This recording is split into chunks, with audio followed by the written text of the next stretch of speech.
नमस्कार दोस्तों। और एक बार फिर से आप सभी का स्वागत है मेरे हालिया बनाए हुए YouTube channel dairy group doctor Mukesh Sharma 2004 पर। दोस्तों, फिर से प्रयास कर रहा हूँ एक नया वीडियो बनाने का, एक छोटे से टॉपिक को लेकर के। टॉपिक चूंकि केवल मेन मेन चीजें जो इम्पोर्टेंट चीजें ध्यान रखने की है। साइलेज का सीजन है और आप सभी लोग साइलेज में व्यस्त है, मुझे पता है। फिर भी समय मिले तो थोड़ा सा वीडियो खोल करके देख लीजिएगा। कुछ बेसिक चीजें, अदरवाइज होता क्या है कि जब हमारे पास साइलेज बन जाता है और जब हम खिलाते हैं और बाद में जब प्रॉब्लम्स आती हैं, फिर हमको लगता है यार उस समय ये कर लेना था, कर लेते तो ठीक रहता। तो आज ही हम उन चीजों को थोड़ा सा देख लें। टोटल ये आपको यहाँ स्क्रीन के ऊपर मेरी दिख रहा होगा कि ये साइलेज का केवल बहुत ज्यादा कुछ नहीं, केवल प्रोसेस है, कैसे साइलेज की प्रोसेस होती है। सारी प्रोसेस के ऊपर मैं नहीं जाऊंगा, मैं केवल बेसिक बेसिक चीजों पर जाऊंगा। सबसे पहली चीज, जो चीज खत्म हो चुकी है, फॉरेज स्पीसीज आपने डेफिनेटली लगाई होंगी और फर्टिलाइजेशन उसका बहुत अच्छा हुआ होगा। काटने के पहले, हार्वेस्टिंग के पहले किसी भी तरीके से उसमें नाइट्रोजन का एप्लीकेशन बंद कर दें। बस ये ध्यान रखना है, जब भी आपने शुरू करना है कि भाई मुझे अब साइलेज बनाना है, तो नाइट्रोजन का एप्लीकेशन उसमें बंद कर दें। वो एक दिक्कत है। अब हमने काटना कब है, कब लेना है, ये आपको सबको पता है, लेकिन फिर भी मैं एक छोटा सा एक आपको बताने की कोशिश करता हूँ कि जो चीज हम आ, आसानी से उस चीज को समझ सकें कि डेंटिंग स्टेज के बाद में जो हल्का हल्का जो डेंट पड़ चुका होता है, और डेंटिंग पड़ने के बाद में जब मिल्क लाइन उसके आ जाती है और लगभग लगभग उसके अंदर यदि मॉइस्चर लेवल की हम बात करें तो 65-70 मॉइस्चर, यानी 30 से 35% के आसपास में ड्राई मैटर हो जाता है, तब हमको उसको काटना है। इससे थोड़ा सा लेट जाएंगे तो क्या होगा कि जब लेट जाते हैं तो दिक्कत ये आती है कि आ, समस्या यहाँ आने लगती है कि ये पूरा ड्राई होने लगता है। फॉरेज वाला पार्ट पूरा ड्राई हो जाता है और लगभग लगभग ब्लैकिश हो जाता है। इसलिए वहां पर हमको उस चीज को अवॉइड करना है। तो हमको सिर्फ और सिर्फ उसी जगह समय पे लेना है जब हमारा मॉइस्चर लेवल सही आ गया, डेंट बढ़िया आ गया, 3/4 मिल्क लाइन हमको दिख रही है, भुट्टा अच्छा है, मजबूत भुट्टा है हमारा, तब हमको उसको लेना है, जिससे कि उसमें स्टार्च कंटेंट हमारे पास में अच्छा रहे। जब हम उसकी हार्वेस्टिंग कर रहे हैं, तो हार्वेस्टिंग करते समय जो चीजें ध्यान देने की चीज है, वो वहां कहाँ पर हमको जो है, जब पहले पिट को हम भर रहे हैं और उसको काट रहे हैं, वहां पर ध्यान देने की चीज है कि चूंकि वो सही समय पर हम काट रहे हैं। ये हमने अभी आपसे बात करी तो आपने देखा हमने कि हम लगभग लगभग ऑलमोस्ट इस समय सभी लोग बिल्कुल एकदम परफेक्ट टाइमिंग के ऊपर में उसकी हार्वेस्टिंग करना शुरू कर देते हैं। हार्वेस्ट करने के बाद में जितना फास्ट हो सके, हम यदि बहुत दूर से साइलेज को लेकर आ रहे हैं, चॉप्ड साइलेज को लेकर आ रहे हैं, थोड़ा सा रिस्की हो जाता है। अनचॉप्ड को ला रहे हैं तो उतना रिस्की नहीं है, लेकिन चॉप्ड मटेरियल को दूर से ला रहे हैं तो रिस्की होता है थोड़ा सा। और लेयर जो हम डालते हैं, वो लेयर बहुत ज्यादा, कई बार क्या होता है कि मटेरियल बहुत सारा आ गया हमारे पास और हमने क्या किया, मटेरियल एक साथ पूरा डाल दिया, वो लेयर बहुत मोटी हो गई, 2-3 फीट की लेयर हो गई, फिर हम उसको प्रेस कर रहे हैं, वो कॉम्पेक्शन अच्छा नहीं होगा। 6 इंची से 12 इंची, बस मैक्स टू मैक्स 6 इंची 7 इंची की, 6 इंची की लेयर डाल के आप उसको कॉम्पैक्ट करेंगे तो बहुत अच्छा होगा। और उसको पूरी पिट में डालें। ऐसा नहीं कि ये वाला ट्रॉली आई तो हमने एक तरफ डाल दी, फिर दूसरी ट्रॉली आई वो दूसरी तरफ, तीसरी ट्रॉली तीसरी तरफ, अनइवन नहीं हो। वो डिस्ट्रीब्यूशन प्रॉपर हो, पूरा माल एक जैसा चारों तरफ फैला हुआ हो, चाहे तो ट्रैक्टर से उसको फैला भी लें प्रॉपर। फैलाने के बाद में उसकी जो है, फिर उसके बाद में कॉम्पैक्शन इसका स्टार्ट कर लें, सारी पिट पर इवनली वो हो, जिससे कि साथ ही साथ कॉर्नर्स में गैप ना बने। कॉर्नर्स में गैप बनने से वहां पर एयर ट्रैप हो जाती है, जाकर के बैठ जाती है। वहां पर एक दिक्कत आने लगती है कि वहां पर फिर बाद में फ्यूचर में जाकर के फंगस वगैरह ग्रो होगी, वहां होगा, वहां दिक्कत है। तो इस चीज का एक थोड़ा सा ध्यान रखें कि लेयर कैसे डालनी है, इवनली डिस्ट्रीब्यूट करना है पूरे मटेरियल को, बहुत मोटी लेयर नहीं डालनी है, और इमीडिएटली हमको उसको कॉम्पेक्शन स्टार्ट करना है। कटिंग जब भी हार्वेस्टिंग कर रही है, देखिए हर आदमी बोल रहा है कि आपको जो है 8 इंची छोड़ना है, 8 इंची छोड़ना है। ये देखिए, ये पिक्चर में, ये फोटो में आप देख पा रहे होंगे 8 इंची छोड़ने वाला चीज जो है। और ये 8 इंची सिर्फ इसलिए छोड़ना है कि एक तो इसमें लिग्निन कंटेंट बहुत ज्यादा, अनडाइजेस्टेबल फाइबर है, जो कि हमको काम ही नहीं आने हैं। दूसरी चीज है, वजन आपका बढ़ जाएगा लेकिन ये हमको काम नहीं आने वाले। तीसरी चीज, यहाँ मिट्टी जाती है और इस मिट्टी के साथ में क्लॉस्ट्रिडिया होता है।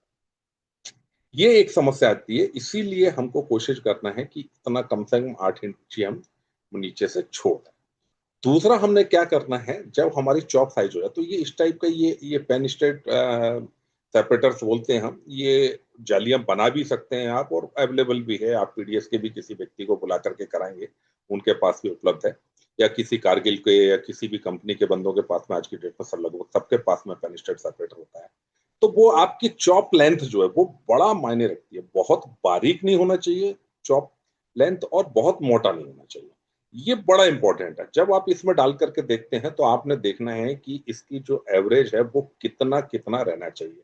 लगभग 0 से 5% ऊपर की लेयर में, 5 से 10% जो है बीच वाली, 10 से 15% नीचे की लेयर में बचे, तब जाकर के आप माने कि हाँ अब आपकी चॉप साइज सही है। चॉपिंग बहुत इंपॉर्टेंट है। चॉपिंग कैसी होनी, चॉपिंग के साथ साथ सबसे इंपॉर्टेंट है ये दाने नहीं चाहिए, ये दाने सारे क्रश किए होने चाहिए। होता क्या है कि मोस्टली जो आपने ध्यान देने की, ये क्रशर है जो मशीन के अंदर लगा रहता है, हार्वेस्टर के अंदर लगा रहता है, ये बड़े बड़े जितनी भी हार्वेस्टर है सबके अंदर ये क्रशर लगा हुआ है। करते क्या है, चूंकि ये डीजल ज्यादा खाता है, मशीन के ऊपर लोड ज्यादा पड़ता है, तो लोग इस क्रशर को कर देते बंद और चॉप लेंथ कर देते छोटी छोटी। चॉप लेंथ में ये कट तो जाता है, टूट जाता है दाने, लेकिन चॉप लेंथ हो जाती है बहुत छोटी छोटी, जो बाद में रूमेन में रिटेंशन टाइम को कम कर देती है। रिटेंशन टाइम कम होने के कारण एसिडोसिस और फर्दर प्रॉब्लम, डायरिया और ये सारी समस्याएं, फैट ड्रॉप, ये सारी स्थितियां निर्मित होने लगती हैं। तो इसीलिए इसका उपयोग करना बहुत जरूरी है। आप बोले कि भैया कर्नेल प्रोसेसर यानी कि ये दानों को टुकड़ा करने वाला मशीन लगी हुई है, उसको जरूर चलाएं, वो बहुत इंपॉर्टेंट है। और उसको साथ ही साथ आप चेक भी कर लें कि भाई ये चल रही है कि नहीं चल रही, और उसको गैप 1 से 3 mm का गैप को एडजस्ट कराएं उसके अंदर में। ये जो रोलर रहते हैं, रोलर के अंदर के गैप को एडजस्ट कराएं उसके अंदर में कि भैया इसको आपको इतना रखना है। और यदि बहुत बार कम गैप रख लेंगे तो वही होगी स्थिति जो मैंने बोला कि एकदम छोटे छोटे छोटे छोटे छोटे हो जाएंगे, वो नहीं होना चाहिए। दूसरी चीज, श्रेडलिंग नहीं होनी चाहिए। श्रेडलिंग का मतलब क्या है, जब हार्वेस्ट करें तो ऐसे कटना चाहिए, चप चप चप चप, जैसे अपन सब्जी काटते ना या साग को काटते हैं अपन, तो चॉपिंग होती है, उसको किसते नहीं है, तो उसको रगड़ के वो किससे किसना जैसा ना हो, श्रेडलिंग ना हो उसकी, ये जरूर ध्यान देना है। ये 2-3 चीजें बड़ी इंपॉर्टेंट होती हैं जो ध्यान देने के। अदरवाइज ये जो दाना है ये आप देख रहे हैं, ये पूरा आपके डंग में आ जाएगा, आपका यूज नहीं करेगा। आप लैब में रिपोर्ट कराएंगे, लैब वाले तो इसको पीस करके रिपोर्ट करके दे देंगे आपको, बहुत अच्छा स्टार्च है जी, साइलेज बहुत अच्छा है आपका, लेकिन रिजल्ट आपके अच्छे नहीं आ रहे। रिजल्ट क्यों नहीं आ रहे, क्योंकि वो तो गोबर में निकल जाता है, उसको कोई मतलब ही नहीं निकल रहा ये चीज का।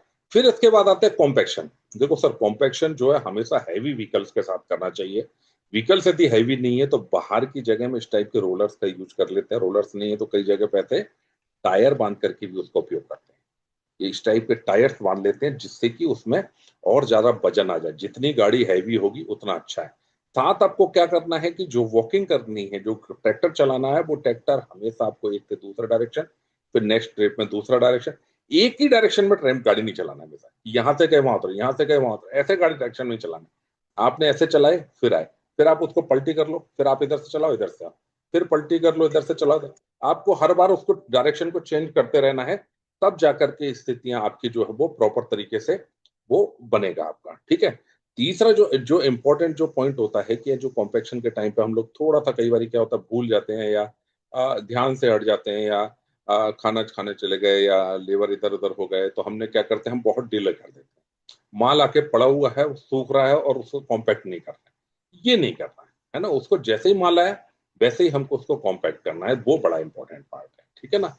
अब साथ ही साथ जब हम कॉम्पेक्शन कर रहे हैं तो हम इनोकुलेंट की भी बात करते हैं, तो हमने इनोकुलेंट डालना चाहिए, बहुत फायदेमंद होता है। एक तो फर्मेंटेशन को अच्छे से करता है, जल्दी फर्मेंटेशन करता है, फंगस नहीं लगने देता है, लंबे समय तक हमारे साइलेज को मेंटेन करके रखता है। कौन कौन से हम यूज कर सकते हैं, देखिए बहुत डिफरेंट टाइप करके आते हैं। मेनली क्या है, 2 तरीके के बैक्टीरिया होते हैं। वो 2 बैक्टीरिया के आपस में बहुत सारे इनोकुलेंट कंपनियां बनाती हैं, बोलती हैं हेट्रो फर्मेंटिव और होमो फर्मेंटेटिव, बोलते हैं दोनों हैं, किसी में एक है। कुछ लोग एंजाइम को भी ब्लेंड कर देते हैं, कुछ लोग ईस्ट को ब्लेंड कर देते हैं। बेसिकली बैक्टीरिया की रिक्वायरमेंट है, एंजाइम की और ईस्ट की रिक्वायरमेंट यहाँ कम होती है। सबसे इंपॉर्टेंट क्योंकि हमारे में स्टार्च बहुत अच्छा है, तो आप जो है लैक्टोबैसिलस और जो है पीडियोकोकस, ये 2 बैक्टीरिया बड़े इंपॉर्टेंट बैक्टीरिया हैं। ये आपके किसी भी जो भी आप यूज कर रहे हैं इनोकुलेंट, उसमें होना चाहिए। और इनोकुलेंट बनाने का तरीका, स्प्रे करने का तरीका सारी कंपनियों को अलग अलग है, उनकी कंपनियों के हिसाब से जैसा बोलती हैं वैसा करना चाहिए। स्प्रे इवन होना चाहिए, पूरे में बराबर फैलना चाहिए, ऐसा नहीं कि एक जगह कर दिया दूसरी जगह नहीं। और हर लेयर के बाद में हमको इस पे करना है, ये कंपलसरी है। तो जब भी इनोकुलेंट यूज कर रहे हो तो ये चीज का ध्यान रखें। मैं छोटी छोटी बातें बता रहा हूँ जो ध्यान करने की। कवरिंग की भी बात यही है कि कवरिंग हमको क्या करना है, एज क्विकली, तुरंत हमको पूरी कवरिंग करना है। बीच में यहाँ छोड़ देना दबाने से पहले पूरा, क्योंकि गैस बनेगी, उस गैस को निकालना जरूरी है। वो जब गैस निकलेगी उसके बाद में फिर हम उसके ऊपर में हैवी वेट या मटेरियल रखेंगे। मटेरियल रखने के बाद कवरिंग बहुत सारी मार्केट में आती है, आप देख लें, अच्छी से अच्छी क्वालिटी की कवरिंग होनी चाहिए। कवरिंग जो है मल्टी लेयर कवरिंग होनी चाहिए, सिंगल लेयर कवरिंग नहीं होनी चाहिए, मल्टी लेयर कवरिंग होनी चाहिए। और यूवी अल्ट्रा वायलेट जो रेज होती है उनका प्रोटेक्शन होना बहुत जरूरी है, उनका प्रोटेक्शन होना चाहिए, वो बहुत जरूरी है। तो आप ये ध्यान रखें कि ये मल्टी लेयर वाली जो कवरिंग होती है, उनको जो कंबाइंड थिकनेस 5 से 7 mm की कंबाइंड थिकनेस वाली आती है, उनको आप यूज करें, ज्यादा अच्छा है। अंदर की तरफ से जो है वो ब्लैक रहती है, ऊपर की तरफ से व्हाइट रहती है, बहुत अच्छी रहती है। दोनों तरफ से ब्लैक है, वो भी अच्छी, कोई दिक्कत नहीं। अच्छे से पैक होना चाहिए।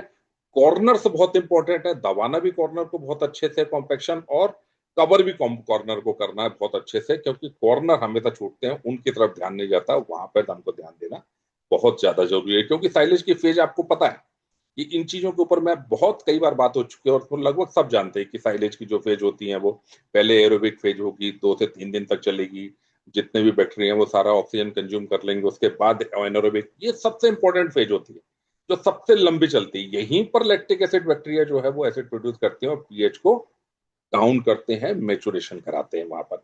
उसके बाद स्टेबलाइजेशन फेज आ जाएगा, स्टेबलाइज हो जाएगी किस दिन, देखो आप 21 21 दूनी 42 और 3 45 दिन, ये टोटल प्रोसेस 45 डेज की एक्चुअल में देखा जाए तो। जब आप फर्मेंटेशन बाहर से ऐड करते हैं, जब आप बैक्टीरिया बाहर से ऐड करते हैं, ये प्रोसेस आपकी फास्ट हो जाती है। जो 45 दिन की प्रोसेस है वो कई बार 1 महीने में, लेकिन कोशिश करें कि 45 डेज कंप्लीट मैचुरेशन के लिए दें, ये बहुत जरूरी है। दूसरा जो है, जब हम सैंपल लेते हैं और सैंपल टेस्ट कराते हैं, हम क्या करते हैं, जब पिट ओपन करते हैं और सामने से सैंपल लेते हैं, तो वो हो सकता है कई बार वो सही सैंपल, सैंपलिंग के लिए इस टाइप का सैंपलर्स आता है हमारे यहाँ, शायद कुछ लोग, ये कुछ कंपनियों के पास है ये सैंपलर्स, जो अलग अलग जगह में हम गड्ढा कर करके ऊपर से जो कवरिंग कवरिंग के ऊपर से सीधा गड्ढा करते हैं, गड्ढा करके वहां से सैंपल लेकर के टेस्ट करते हैं। तो वहां समझ, अब लैब रिपोर्ट में करना क्या है, देखना क्या है, क्यों क्या क्या चीजें कराएं, वो बड़ा है। अदरवाइज क्या है, ये सारा सड़ा हुआ साइलेज, ये चीजों का ध्यान नहीं रखा तो ये साइलेज की कंडीशन ऊपर से देखने में ऐसी लगेगी, और रिपोर्ट में कैसा लगेगा, रिपोर्ट में साइलेज पूरा गड़बड़ हो जाएगा। क्या देखना है साइलेज में, सबसे इंपॉर्टेंट चीज होती है सर क्या, पीएच। उस साइलेज का पीएच कितना है, 3.8 टू 4.2, ये साइलेज सबसे अच्छा रहता है, आइडियल है। लेकिन 4.5 आ रहा है, डरो नहीं, अच्छा है, बहुत बढ़िया है। 3.5 आ रहा है, ठीक है, तकलीफ है, ठीक है, लेकिन 2.5 आ रहा है, बेकार है। 6 आ रहा है, बहुत ही बेकार है, नहीं यूज करना था। फिर 3 सबसे जो इंपॉर्टेंट चीजें उसमें, लैक्टिक एसिड, एसिटिक एसिड और ब्यूटारिक एसिड, ये तीनों का माप बहुत जरूरी है। ये कितना कितना आ रहा है, जहां पर लैक्टिक एसिड सबसे ज्यादा होगा 6 से 10%, ब्यूटारिक एसिड तो होना ही नहीं चाहिए, यदि हो थोड़ा बहुत आ गया तो 0.5% बस। इससे ज्यादा यदि ब्यूटारिक एसिड आ रहा है, मतलब क्वालिटी आपकी सही नहीं है, फर्मेंटेशन प्रॉपर नहीं हुआ है। ये ब्यूटारिक एसिड इसी बात को बताता है कि आपका फर्मेंटेशन सही हुआ है या नहीं हुआ।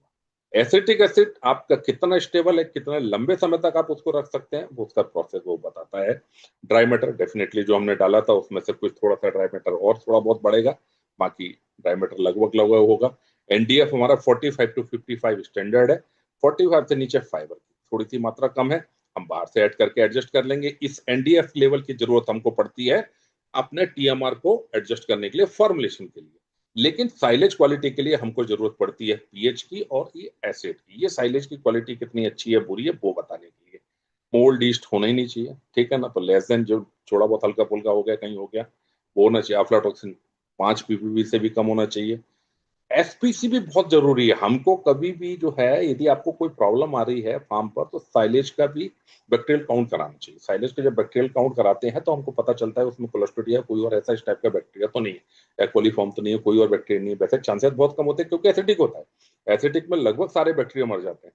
लेकिन जो स्पोर फॉर्मिंग बैक्टीरिया है, जो कैप्सुलेटेड बैक्टीरिया है, वो जिंदा रहते हैं, वो प्रॉब्लम क्रिएट कर सकते हैं, इसलिए उसकी जांच भी हमको करानी चाहिए। लिग्निन डेफिनेटली, हमने यदि 8 इंच या 4 इंच या 6 इंच ऊपर से काटा है, जितना ऊपर से काटा है उतना लिग्निन कंटेंट कम है, नीचे से काटा है लिग्निन कंटेंट उतना ज्यादा रहेगा। 6% से नीचे यदि लिग्निन कंटेंट है तो बहुत अच्छा है, उसके ऊपर है तो अनडाइजेशन की इशू आएगी और वो दिक्कत आएगी। तो सर ये था साइलेज के बारे में। आप सारे लोग बना रहे हैं, मेरे वीडियो आप आसानी से कहीं पर भी देख सकते हैं। इससे संबंधित कुछ भी सजेशन आपके हैं, यदि आपको लगता है कि मैं किसी और सब्जेक्ट पर मुझे बात करनी चाहिए, तो आप प्लीज कमेंट करें। मेरे चैनल को सब्सक्राइब कर लें। जो सब लोग बोलते हैं, मुझे ऐसा सिखाया गया है कि भाई लास्ट में ऐसा बोलना है कि काइंडली इस चैनल को सब्सक्राइब करें, लाइक करें, बेल आइकन, पता नहीं क्या क्या जो कुछ भी, आप सब मेरे से ज्यादा जानकार है। तो और कमेंट जरूर करें, मुझे बताएं कि मैं कैसे अच्छे वीडियो बना सकता हूँ, ये भी मुझे सिखाएं। और साथ ही साथ किन सब्जेक्ट पर आप बात करना चाहते हैं मेरे साथ में, उस पर हम बात करें तो बहुत अच्छा लगेगा। थैंक यू वेरी मच, शुक्रिया, नमस्कार आप सभी का।